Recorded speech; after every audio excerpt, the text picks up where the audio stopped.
நம்முடைய வாழ்வில் நமக்கு கிடைக்கிற நாம் அனுபவிக்க விரும்புகிற வாழ்க்கை இன்பங்களில் எதுவாக இருந்தாலும் அவை அனைத்திலும் சிறந்ததை பெற்றுக்கொள்ள வேண்டும் என்று நாம் அனைவரும் விரும்புகிறோம்.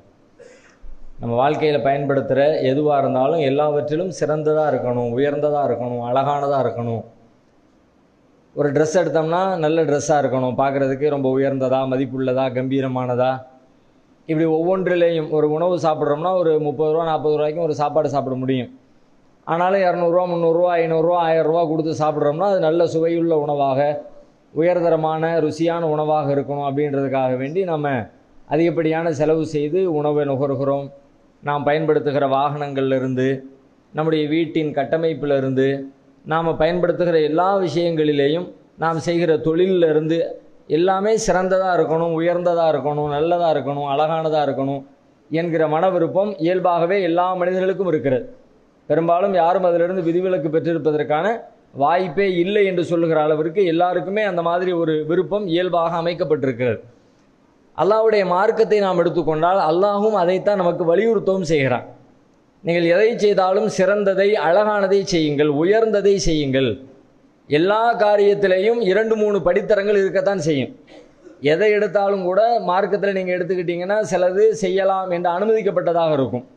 அதற்கு அடுத்த ஒரு நிலை இருக்கும், அதை நீங்கள் செய்யுங்க என்று கட்டளையிடப்பட்ட நிலையாக இருக்கும். அதற்கடுத்து இன்னொரு நிலை இருக்கும், அதை நீங்கள் செஞ்சால் சிறந்தது, உயர்ந்தது என்று வலியுறுத்தப்பட்ட ஒரு அம்சமாக இருக்கும். ஒரு காரியத்தை நீங்கள் செய்யலாம், உங்கள் மனசு விரும்புதா, ஒன்றும் குற்றம் இல்லை அப்படின்னு சொல்கிற ஒரு கீழ்நிலை. இதை செஞ்சு தான் ஆகணும் அப்படின்னு வலியுறுத்தப்படுகிற நடுநிலை. அதற்கு பிறகு இதை செய்தால் நீங்கள் சிறந்தவர்கள், உயர்ந்தவர்கள் என்கிற இடத்தை நீங்கள் அடைய முடியும், அல்லது அதிகமான நன்மைகளை பெற முடியும் என்று வலியுறுத்தப்பட்ட நல்ல நிலை, உயர்ந்த நிலை, மேம்பட்ட நிலை. அல்லாஹ் ரப்பல் ஆலமீன் அதிகமாக இந்த மேம்பட்ட நிலைக்கு தான் நமக்கு வலியுறுத்துகிறான். எப்போதுமே நம்ம மேம்பட்டதுக்கு நாம் ஆசைப்படும் போது குறைஞ்சபட்சம் நமக்கு கட்டளையிடப்பட்டதையாவது நாம் செய்து முடிக்கிறவங்களாக மாறிடும். நபி ஸல்லல்லாஹு அலைஹி வஸல்லம் சொன்னாங்க, அல் ஹலாலு பையனுன் வல் ஹராமு பையனுன். ஹலால் என்பது தெளிவானது, ஹராம் என்பது தெளிவானது. ஒமா பைனஹுமா உமூரு முஸ்தபிஹாத். ஆனால் இன்னும் சில காரியங்கள் இருக்கிறது, ரெண்டுக்கும் இடைப்பட்ட நிலையில் சந்தேகத்திற்குரியதாக இருக்கும். ஒரு பக்கம் பார்த்தீங்கன்னா இது ஹலால் தான், ஆகுமாக்கப்பட்டது தான் என்று தோணுகிற வகையிலேயும் சில செய்திகள், ஆதாரங்கள் அதுக்கு கிடைக்கும். இன்னொரு கோணத்தில் பார்த்தா இது ஹராம் மாதிரி தெரியுதே அப்படின்ற ஒரு உறுத்தலும் ஏற்படுகிற வகையில் ஒரு அதுக்கான அம்சங்களும் ஆதாரங்கள் அதுக்குள்ளே இருக்கத்தான் செய்யும். இப்போ இந்த ரெண்டையும் சொல்லிட்டு ரசூலுல்லாஹ் சொல்கிறாங்க, ஒரு பக்கத்தில் தெளிவான ஹலால், தெளிவான ஹராம், இதை செய் என்பது, செய்யலாம் என்பது, செய்யக்கூடாது என்பதும் ஒரு பக்கத்தில் தெளிவாக இருக்கும், அதில் டவுட்டுக்கு வேலையே இருக்காது. ஆனால் இன்னொரு பக்கத்தில் டவுட்டானது, செய்யலாம் செய்யக்கூடாதுங்கிற ஆசிலேஷனை ஏற்படுத்துகிற மாதிரியான காரியங்களும் மார்க்கத்தில் இருக்கத்தான் செய்கிறது. இப்போ நீங்கள் என்ன பண்ணுங்க, தகமா யுரீபுக்க இல்லா மாலா யுரீபுக்க, சந்தேகமானதிலிருந்து சந்தேகம் இல்லாததின் பக்கம் போயிருங்க.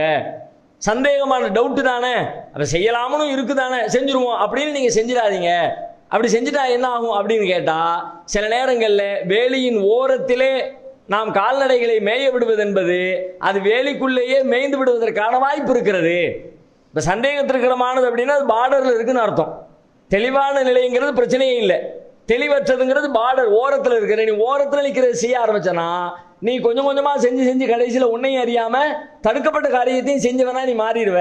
அதனால நீங்கள் சந்தேகமானதுலேருந்து நீ விலகிக்க, அந்த பார்டரில் செய்யக்கூடிய காரியங்களிலிருந்து விலகிக்க, உயர்ந்த வேலைக்கு அதை நீ திட்டமிடு, உயர்வானது செய்யணும் அப்படின்னு ஆசைப்படு. அப்படி ஆசைப்படும் பொழுது என்ன ஆகும்னு கேட்டால், உதாரணமாக சுன்னத்து நஃபில் எல்லாத்தையும் தொழுகணும் அப்படின்னு நாம் ஆசைப்பட்டு அதை நாம் பழக்கமாக ஆக்கி கொண்டோம் அப்படின்னு சொன்னால் ஃபர்லை விடுவது என்பது அது ரொம்ப அரிதானதாக மாறி போயிடும். ஆனால் ஃபர்லை தானே, அது கட்டாயம், அது செஞ்சணும்.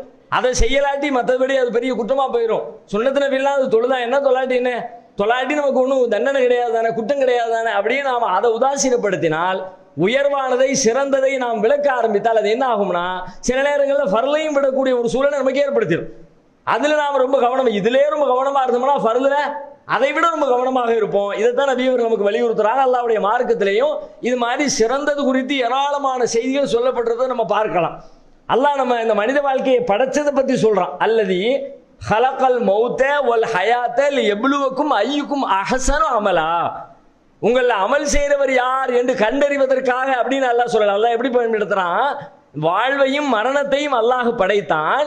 ஏன் படைத்தான்? லியப்லுவக்கும் ஐயுக்கும் அஹ்ஸனு அமலா, அழகான அமலை செய்கிறவர் யார், சிறந்த காரியங்களை செய்கிறவர் யார் என்பதை சோதித்து பார்ப்பதற்காகத்தான் அல்லாஹ் வாழ்வையும் மரணத்தையும் படைத்திருக்கிறார். நம்முடைய படைப்பே ஏன் அப்படிங்கிற காரணத்தை சொல்லும் பொழுது சிறந்தது செய், சிறந்ததை செஞ்சவைவன் சிறந்ததை செய்யாதவைவன் அப்படின்னு பிரித்து காட்டுறதுக்கு தான் மனிதனுக்கு வாழ்வளிக்கப்பட்டிருக்கிறது, மனிதன் மரணம் கொடுக்கப்படுகிறான் என்று சொல்லி வாழ்வுக்கும் மரணத்திற்குமான காரணம் சிறந்ததை செய்பவன் செய்யாதவன் என்ற வேறுபடுத்தி பார்ப்பதற்கு தான் நெடுத்திருமறை குர்ஆன் சொல்கிறது. இப்படி எண்ணற்ற பல வசனங்களில் அல்லாஹ் பேசுவதை பார்க்கலாம். அல்லாஹ் சொல்லி காட்டுகிறான், ஒமன் அஹ்ஸனு தீனன் மிம்மன் அஸ்லம வஜ்ஹஹு லில்லாஹ், தனது முகத்தை அல்லாஹ்வுக்கு முன்னால் பணிய செய்து விடுகிறானே அவனை விட அழகிய மார்க்கத்திற்கு சொந்தக்காரன் எவன் இருக்கிறான்? அழகான மார்க்கம், உயர்வான மார்க்கம் அப்படின்னு சொல்றதா இருந்தா அல்லாஹ்வுக்கு முன்னாடி தான் முகத்தை பணிய வச்சுட்டானே அவன மாதிரி மார்க்கத்தை, அழகான மார்க்கத்தை பின்பற்றவன் இருக்கிறான். அதான் இருக்கிறதே அழகா இருக்கான். பணிய வைக்கிறதுல, பணிந்து போவதில் யாருக்கு முன்னாடி பணிகிறது பெரிய விஷயம்? படைச்ச ரப்புல் ஆலமீனுக்கு முன்னாடி பணி. உன்னுடைய முதலாளிக்கு முன்னாடி பணியலாம், பணியாமல் இருக்கலாம். ஒரு கணவன் மனைவிக்கு முன்னால், மனைவி கணவனுக்கு முன்னால் பணியலாம், பணியாமல் இருக்கலாம். ஒரு பெற்றோருக்கு பிள்ளைகள், பிள்ளைக்கு பெற்றோர்கள் என்று கட்டுப்படலாம், கட்டுப்படாது இருக்கலாம். ஆனால் அழகிய வழி, அழகிய மார்க்கம் எது? வஜ்ஹஹு லில்லாஹ், தன் முகத்தை அல்லாஹ்வுக்கு பணிய செய்கிறானே, அல்லாஹ்வுக்கு முன்னால் கட்டுப்படுத்திக் கொள்கிறானே, அல்லாஹ்வின் ஆணைகளுக்கு தன்னை இணங்க செய்து கொள்கிறானே, அதுதான் அழகான வழி, அழகான மார்க்கம், அழகான தீன். அதைவிட அழகிய தீன் இது இருக்கிறது. எனவே அந்த அழகிய தீனை பின்பற்றுங்கள். அல்லாஹ்விற்கு கீழ்ப்படிதல், அல்லாஹ்விற்கு கட்டுப்படுதல் என்ற அழகான தீனை நீங்கள், உயர்வான தீனை நீங்கள் பின்பற்றுங்கள் என்று சொல்லி அல்லாஹ் நமக்கு போதிப்பதை பார்க்கிறோம். அதே போல அல்லாஹ் மற்றொரு இடத்திலே கேட்கிறான், வமன் அஹ்ஸனு கௌலன், வமன் அஹ்ஸனு கௌலன் மிம்மன் தஆ இலல்லாஹ், அழகான சொல்லை, இவனை விட அழகிய சொல்லை சொல்கிறவன் எவன் இருக்கிறான்? மிம்மன் தஆ இலல்லாஹி வ அமில சாலிஹன் வகால இன்னனி மினல் முஸ்லிமீன், அல்லாஹ்வின் பக்கம் அழைத்து நானும் முஸ்லிம்களில் ஒருவன் என்று சொல்கிறானே அவனை விட அழகான சொல்லுக்குரியவன் எவன் இருக்கிறான்? இதை விட அழகானது என்ன இருக்கு? நான் முஸ்லீம், நீனும் அல்லாஹ்வுக்கு முஸ்லீமா வந்துரு, அல்லாஹ்வுக்கு கட்டுப்பட்டவனா வந்துரு அப்படின்னு கூப்பிடுறானே, அந்த கூப்பிடுற அந்த அழைப்பை விட, அந்த சொல்லை விட சிறந்த சொல் எது இருக்குது? அந்த சொல்ல சொல்லுங்க. நான் முஸ்லீம்னு சொல்லுங்க, நான் அல்லாஹ்வுக்கு கட்டுப்பட்டவனு சொல்லுங்க. ஆனா இன்னைக்கு பல நேரங்கள்ல நம்முடைய அடையாளத்தை மறைத்துக் கொள்ளுகிற பல நெருக்கடிகளும் சிக்கல்களும் நமக்கு ஏற்பட்டு கொண்டே இருக்கிறது. ஆனால் இயன்றவரை நாம் அப்படிப்பட்ட நிலைகள் ஏற்பட்டாலும் நம்முடைய அடையாளத்தை மறைக்காமல், அடையாளம் என்று சொன்னால் மார்க்கம் சொல்லாத அடையாளங்கள் அல்ல, மார்க்கம் சொல்லுகிற தன்னை இஸ்லாமியன் முஸ்லிம் என்று வெளிப்படுத்துகிற அடையாளம். வகால இன்னனி மினல் முஸ்லிமீன், நானும் முஸ்லிம்களில் ஒருவன் என்று சொல்லுகிற அந்த சொல், அந்த சொல்லை விட அழகிய சொல்லை சொல்லுகிறவன் எவன் இருக்கிறான் என்று அல்லாஹ் கேட்கிறான். அப்ப இப்படியாக நீங்கள் சிறந்ததை, அழகானதை, மேம்பட்டதை நீங்கள் செயல்படுத்த வேண்டும், பேச வேண்டும், நடைமுறைப்படுத்த வேண்டும், வலியுறுத்த வேண்டும் என்று திருமறை குர்ஆன் நெடுகிலும் அல்லாஹ் பேசிக்கொண்டே போகிறான். இன்னொரு இடத்துல அல்லாஹ் சொல்கிறான், நஹ்னு நகுஸ்ஸு அலைக அஹ்ஸனல் கஸஸ், நாம் வரலாறுகளை சொல்லுகிறோம்.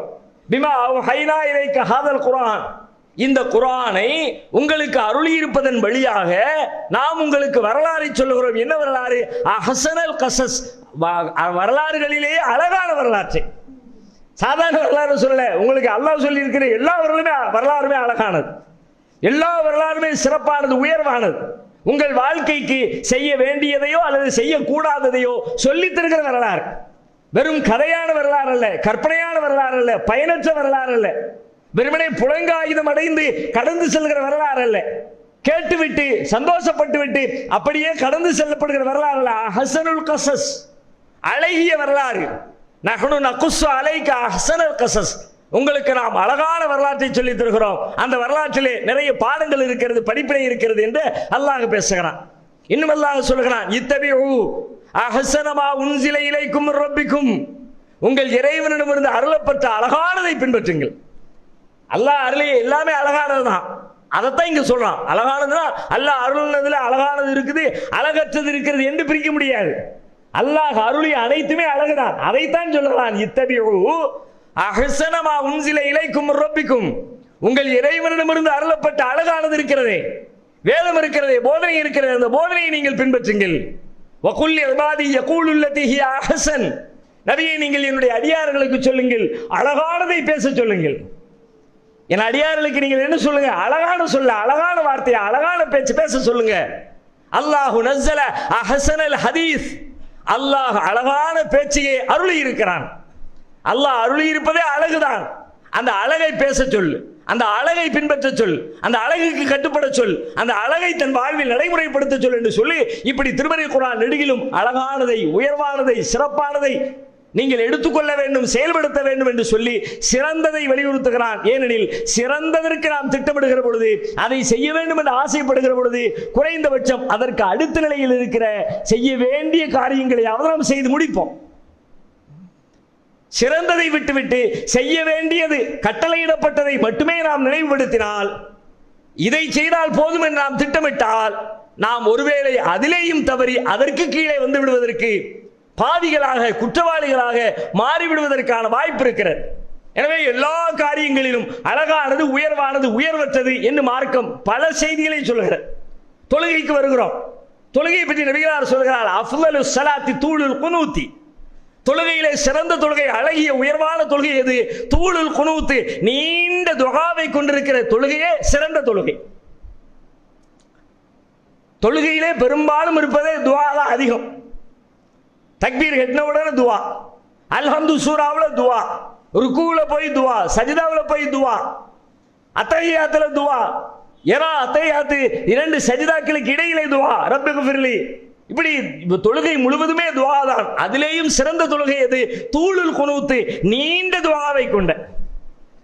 பெரும்பாலும் பரலான தொழுகைகளில் கூட்டாக ஜமாத்தாக தொழுகிற பொழுது நீண்ட துஆ செய்வதற்கான வாய்ப்பு நமக்கு இருப்பதில்லை. ஆனால் தனித்து தொழுகிற பொழுது உபரியான சுன்னத்தான நபிலான தொழுகைகளை அல்லது பரலை கூட சில நேரங்களில் தனிமையில் தொழ வேண்டிய சூழல் வருகிற பொழுதெல்லாம் நாம் இந்த நபிகளாரின் அந்த சிறந்ததை செயல்படுத்த திட்டமிட வேண்டும். நீண்ட துஆவை பெரும்பாலும் இன்றைக்கு நாம் எல்லோருமே தொழுகிறோம், தொழுது முடித்துவிட்டு இறைவனிடத்தில் துஆ செய்கிறோம், தொழுது முடித்துவிட்டு துஆ செய்கிறோம். ஆனால் தொழுகைக்குள்ளே துஆ செய்கிறோமா? அது சிறந்த தொழுகை என்று சொன்னான். அஃலலு ஸலாத்தி தூலுல் குனூத்தி, நீள துஆவை தொழுகையில் வச்சுக்க. இன்னும் ஒருபடி மேலாய்ப்பை சொல்வதாக இருந்தால், நாம் பெரும்பாலும் தொழுது முடித்துவிட்டு கையேந்தி அல்லாஹ்விடத்திலே பிரார்த்தித்துக் கொண்டிருக்கிறோமே, நபிகளார் இப்படி ஒரு வழிமுறையை தொழுகைக்கு பின்னர் கையேந்தி பிரார்த்தித்தார்கள் என்று நேரடியாக பார்க்க முடியவில்லை. அனுமதிக்கப்பட்டது, அதனால அது குற்றம் கிடையாது. தொழுது முடிச்ச பிறகு நீங்க கையேந்தி துஆ செய்து தப்புன்னு சொல்ல வரல. ஆனால் தொழுகையிலேயே சொல்வதற்கும் தொழுது முடித்துவிட்டு நினைவு கூறுவதற்குமான நிறைய துஆக்களை சொல்லி தந்திருக்கிறார்கள். தொழுகையிலே செய்யுங்கள்.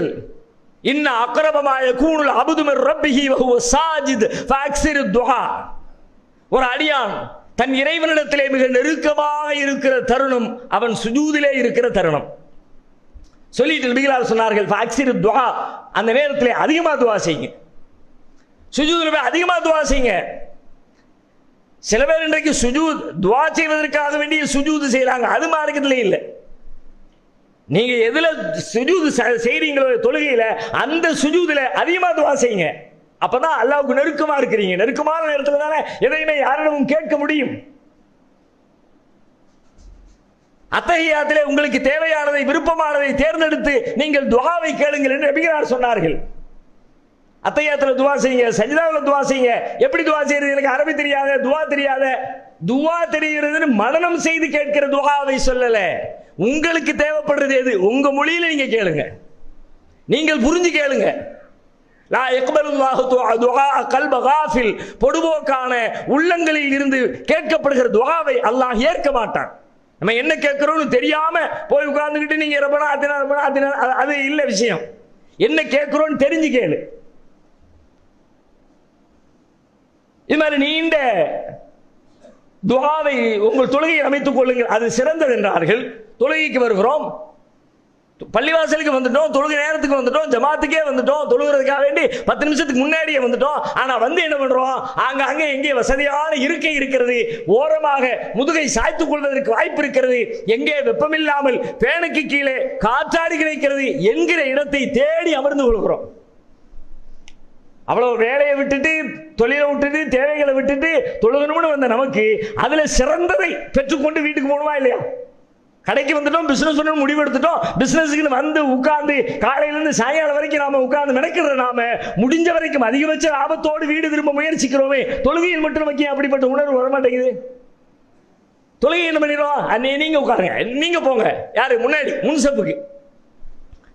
நமக்கு அப்படியே வசதியா அப்படியே இயலாதவர்கள் வேறு, கீழே உட்கார முடியல, முதுகை வந்து நிவர்த்தி வைக்க முடியல, இயலாமை, அது வேறு. அல்லாஹ்விடத்தில் அதற்கு தனி கருணை பார்வை உண்டு. ஆனால் இயலுகிற மக்களே மற்றவங்களுக்கு முன்சப்ப கொடுத்துட்டு நம்ம பின்சப்பில் உட்கார்றோமே. நபிகளார் சொன்னார்கள், வலவு யாலமூன மாஃபின் நிதாயி வஸ்ஸஃபில் அவ்வலி, பாங்கு சொல்வதற்கும் முதல் வரிசையிலே நின்று தொழுவதற்கும் உண்டான நன்மைகளை என் மக்கள் அறிந்து கொண்டால், இந்த சமுதாயம் அறிந்து கொண்டால், சும்மலம் யஜிது இல்லா அன் யஸ்தஹிமு அலைஹி, சீட்டுக்குழிக்கு போட்டே தவிர அந்த இடத்தை பிடிக்க முடியாது என்கிற நிலை வந்தால் லஸ்தஹமு, அதற்கும் தயாராகி விடுவார்கள்.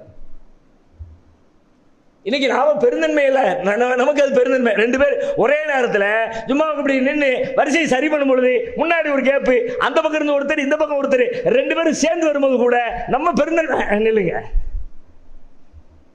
நமக்கு நாமே சொல்லிக் கொள்கிற செய்தி என்ன, அவர் பெரியவர், நான் சின்ன பிள்ளை, நான் வயசுல கம்மி, ஆனால் அவனு கேட்டுமே நான் அவருக்கு விட்டு கொடுத்தது. எதை விட்டு கொடுக்குறீங்க நீங்க? நபிகள் சொன்னாங்க, சீட்டு குளிக்க போடணும்னு வந்துச்சுன்னா போடு பார்ப்போம்.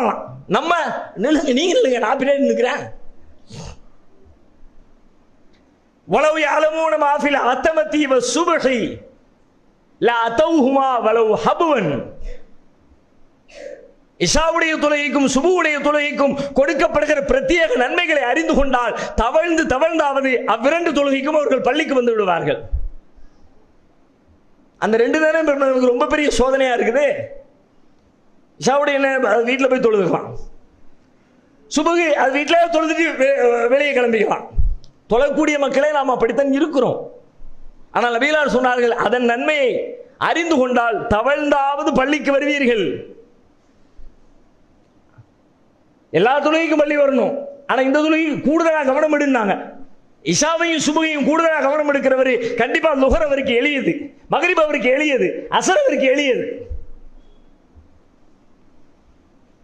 இப்படி ஒவ்வொன்றிலையும் சிறந்த நபிகளார் பட்டியலில் கொடுக்கல் வாங்கலிலே கடன் வாங்குவது, கடன் கொடுப்பது தவிர்க்க இயலாது. தவிர்க்க இயலாத ஒரு நெருக்கடியிலே பிறரிடத்திலே கடன் வாங்கிவிட்டோம், வாங்கிய கடனை முறைப்படி ஒப்படைக்க வேண்டும். மார்க்கம் சொல்லுகிறது, நான் ஏமாற்ற மாட்டேன், மோசடி செய்ய மாட்டேன், வாங்கிய கடனை உரிய முறையில் ஒப்படைப்பேன். ஒப்படைக்கிற மக்கள் இருக்கிறார்கள், நிறைய பேர் இருக்கிறாங்க. விதிவிலக்குகளை விட்டுருவோம், ஏமாத்துறவன் ஃப்ராட் பண்றவன் அவனை ஓரத்தில் வச்சுருவோம், அது வேற லிஸ்ட்.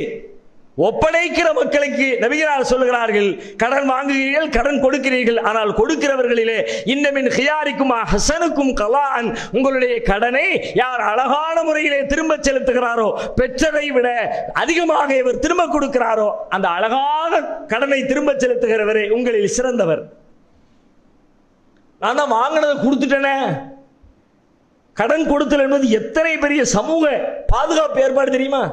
அது இல்லாதனால தானங்க வட்டியில போய் விழுறான். வட்டி என்கிற ஒரு பெருங்கொடுமை இந்த சமூகத்தை பிடித்து ஆட்டுகிறது. ஏன்? செல்வந்தர்கள் கடன் கொடுத்து வாங்குகிற அந்த மனநிலையை விட்டு வெளியேறியது தானே. நிறைய பேருக்கு கொடுக்க முடியும், வாங்க முடியும். ஏன் கொடுக்க முடியல? கொடுத்தா பல பேர் திரும்ப தர மாட்டேங்கிறான், அதனால கொடுக்க முடியல. இன்னொரு பக்கத்துல ஏன் கொடுக்கணும் அப்படிங்கிற மாதிரி உள்ளத்துக்குள்ள ஒரு கேள்வி, அவனை கொடுக்க தூண்டணும். அதுக்கு தான் மார்க்கம் சொல்லுது. எப்படி சொல்லுது? வாங்கினவன் எல்லாம் சிறப்பா கொடு, அழகா கொடு, அது அவனுக்கு உந்துதலை ஏற்படுத்தும். அதை எதிர்பார்க்க வேண்டாம். ஆனா நீனா கொண்டு கொடுத்தா, ஒரு 10,000 ரூபாய் பிசினஸ்க்கு கடன் தாங்கன்னு கேட்டீங்க, நீங்க பிசினஸ்ல பங்குதாரரா கேட்கல, கடனா தான் கேட்டீங்க. ஒரு வியாபாரம் ஒன்று வருது, ஒரு 10,000 ரூபாய் இருந்தால் ஒரு சாமான் வாங்கி போட்டு கை மாத்தினோம்னா எனக்கு ஒரு 2,000 ரூபாய் லாபம் கிடைக்கும் அப்படின்னு வாங்கி 10-12 பெருகுச்சு. 2,000 ரூபாய் பெருகுனதுக்கு அவருடைய 10,000 காரணம் இல்லை. ஏன் உங்களுக்கு பெருந்தன்மை வரவிருக்கிறது? அந்த 10,000 தானே இந்த 2,000 கிடைச்சிச்சு. அவருக்கு ஒரு 200 ரூபாய் கொடுப்போம். 10,000 வாங்கினேன், 10,200 கொடுப்போமே. அதுக்கப்புறம் அவர் வேண்டாம் நீ வச்சுக்கன்னு சொன்னா இன்னும் அவருடைய பெருந்தன்மை, அது வேற செய்தி. நபிகளாருடைய வாழ்க்கையில பார்க்கிறோமா இல்லையா? வாங்கிய கடனை திரும்ப கேட்கிறார். அதை விட அதிகமான வயதுடைய மதிப்புடைய ஒட்டகம் தான் இருக்கிறது, என்ன செய்வது? கொடுங்கள். அப்பதான் சொல்றாங்க, உங்களில் சிறந்தவர் கடனை அழகிய முறையிலே திரும்ப கொடுக்கிறவர் அப்படின்னு சொல்றாங்க. எல்லாவற்றிலும் இப்படி பொருளாதாரம், தர்மம் செய்கிறோம், செய்கிற தர்மத்தை பற்றி எவ்வளவு செய்திகளை சொல்கிறார்கள். ஹைரு சதகா மாகாணமின் அன்லஹிரி கினன், தர்மத்திலே சிறந்தது எது? தர்மம் செய்யலாம் தான், ஆனா உன் தேவை போக எஞ்சியதை செய். உன் குடும்பத்திலிருந்து அதை துவக்கு. சிறந்த தர்மம் எது? உன் குடும்பத்திலிருந்து ஆரம்பி. உன் தேவை போக மிச்சம் இருக்கிறத கொடுக்க போற, அப்படியே கொடு, அது சிறந்தது. அதை துவக்க வேண்டிய விதம் எது தெரியுமா? உன் குடும்பத்திலிருந்து அந்த தர்மத்தை முதல்ல ஆரம்பி. மனைவிக்கு, பிள்ளைங்களுக்கு, பெத்தவங்களுக்கு, அண்ணனுக்கு, தம்பிக்கு, மாமனுக்கு, மச்சானுக்கு, சித்தப்பனுக்கு, அப்படியே அந்த வட்டத்தை பெரிதுபடுத்தி அப்புறம் பக்கத்து வீட்டுக்காரனுக்கு, தெருக்காரனுக்கு, ஊருக்காரனுக்கு அப்படியே டெவலப் பண்ணிட்டு போ. எடுப்புல இங்க இருந்து எங்கேயோ கொடுப்பார், யாருக்கோ கொடுப்பார். கூட பிறந்த அண்ணன் சோத்துக்கு வழி இல்லாம வறுமையில வாடிக்கிட்டு இருப்பான், அவனை கண்டுக்க மாட்டார். அது சிறந்த தர்மம். அதற்காக நீ யாருக்கோ கொடுத்தது குற்றமாகி விடாது, நன்மையை பெற்று தராது என்ற பட்டியலில் வராது. அது நன்மைதான், தர்மம் தான், அதற்குரிய நன்மையை அல்லாஹ் வீணாக்க மாட்டான். ஆனால் சிறந்த தர்மம் எது? உன் குடும்பத்திலிருந்து துவக்கு, அது சிறந்த தர்மம்னு சொன்னாங்க. கொடுக்கல் வாங்கல் வாழ்க்கையில் நெருக்கடிகள் வரத்தான் செய்யும். எந்த நெருக்கடி வந்தாலும் நான் என் உழைப்பில் வாழ்வேன் என்று உறுதியேடு. ஒரு மனிதன் உண்ணுகிற உணவிலே சிறந்த உணவு அவன் தன் கரத்தால் உழைத்து சாப்பிடுகிற உணவு சிறந்த உணவு. மேலும் சொன்னாங்க, அல் யதுல் உல்யா கைரும் மினல் யதி சுஃப்லா, தாழ்ந்த கையை விட உயர்ந்த கை சிறந்தது. அப்படின்னா என்ன? எவ்வளவு நெருக்கடி வந்தாலும் அடுத்தவன கையேந்திர மாட்டம்பா, மற்றவங்களுக்கு கொடுக்கிற மாதிரி இருப்பதை தவிர மற்றவங்கள்ட்ட யாசகம் கேட்கிறவனா இருக்க மாட்டேன்னு முடிவிடு, அது சிறந்தது. எல்லாவற்றிலும் இப்படி சிறந்ததை தேடு, சிறந்ததை நோக்கி ஓடு, சிறந்ததை பின்பற்று, சிறப்பானதை கடைபிடி என்று நபிகள் நாயகம் ஸல்லல்லாஹு அலைஹி வஸல்லம் தம் வாழ்நாள் நெடுகிலும் ஒவ்வொரு விஷயத்திலும் நமக்கு பாடம் நடத்துகிறார்கள். அந்த சிறந்ததை எல்லாம் நாம் செயல்படுத்துகிற பொழுது சிறப்பானதற்குரிய நன்மையும் கிடைக்கும். செய்ய வேண்டும் என்று கட்டளையிடப்பட்டதிலே இன்னும் கவனமாக இருப்பதற்கான வாய்ப்பும் நமக்கு கிடைக்கும். அல்லாஹ் ரப்பல் ஆலமீன் அப்படி நடக்கிற நன்மக்களாக நம் அனைவரையும் ஆக்கிய